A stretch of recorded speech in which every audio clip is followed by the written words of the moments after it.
हमारे दूसरे माननीय सदस्यों ने जो चिंता जताई, मैं उसी की ओर सदन का ध्यान आकृष्ट कराना चाहूंगा और सरकार का ध्यान आकृष्ट कराना चाहूंगा।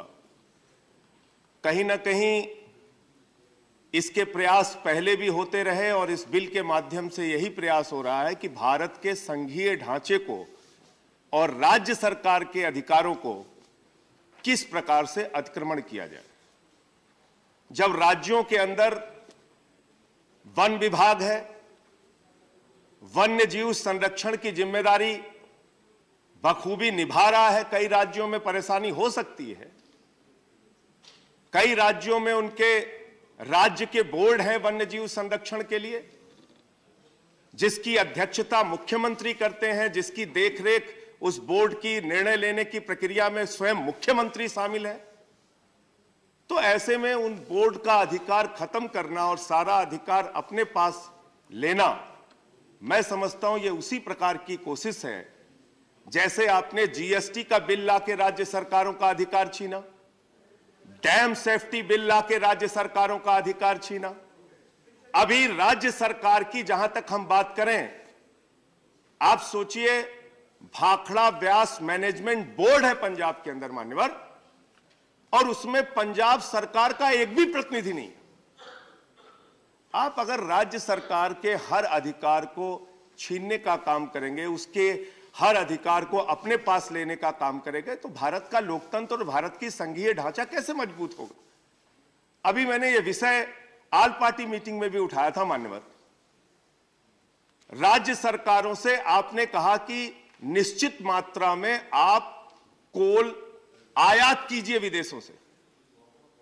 तो जब राज्य सरकार कोल इंडिया, जिसका प्रोडक्शन 30% बढ़ गया है, वो एनर्जी के लिए, पावर के लिए कोल इंडिया से डायरेक्ट कोयला खरीदना चाहता है, आपने कह दिया, एक फरमान जारी कर दिया कि आप विदेशों से कोयला आयात कीजिए, जबकि कोल इंडिया से उनको सस्ते में कोयला मिल रहा है। हमारी पंजाब की सरकार इसके लिए आपके सामने बार बार अनुरोध कर रही है कि हमें कोल इंडिया से जो पंजाब का कोटा है उसके लिए उपलब्ध कराया जाए। मैं इसी पे आ रहा हूं, तो इसलिए इसी पे आ रहा हूं। इसलिए कल यह भी दलील दी गई सरकार की तरफ से कि यह बिल इसलिए आवश्यक है कि बहुत सारे अंतरराष्ट्रीय ट्रीटी हमने किया है जिसके पालन के लिए यह बिल लाना आवश्यक है।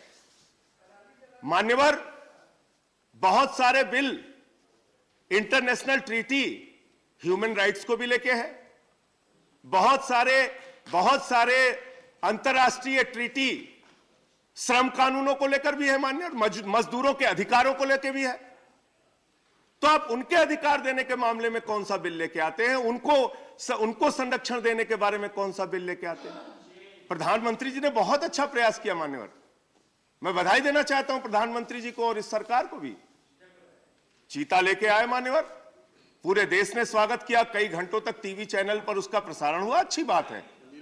लेकिन वहां पर रहने वाले जो आदिवासी हैं, उनका जो विस्थापन होता है, उनको जो अपने जमीन से बेदखल किया जाता है, उसकी क्या योजना है मान्यवर सरकार के पास। वन्य जीव का संरक्षण आवश्यक है और कीजिए, इस संशोधन बिल के माध्यम से भी कीजिए, कोई दिक्कत नहीं है। लेकिन राज्य सरकारों के अधिकारों को छीना, आदिवासियों के अधिकारों को छीनना, जल जंगल जमीन पर उनके अधिकारों को छीनना, मैं समझता हूं कि यह बिल्कुल गलत है। और अगर आप चीता लेकर आए हैं मान्यवर, तो उस चीता को खिला क्या रहे हैं।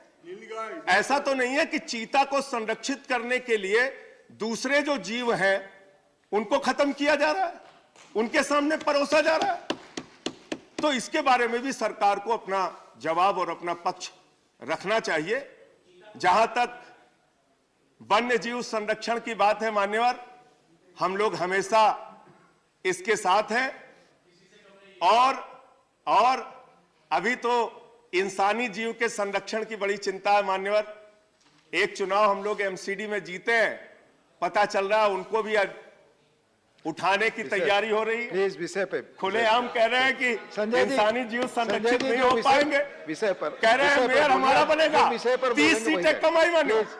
तो इसलिए मैं कह रहा हूं कि इंसानी जीव का भी संरक्षण, राज्य सरकारों का भी संरक्षण, राज्य सरकारों के अधिकारों का भी संरक्षण केंद्र सरकार की जिम्मेदारी है मान्यवर।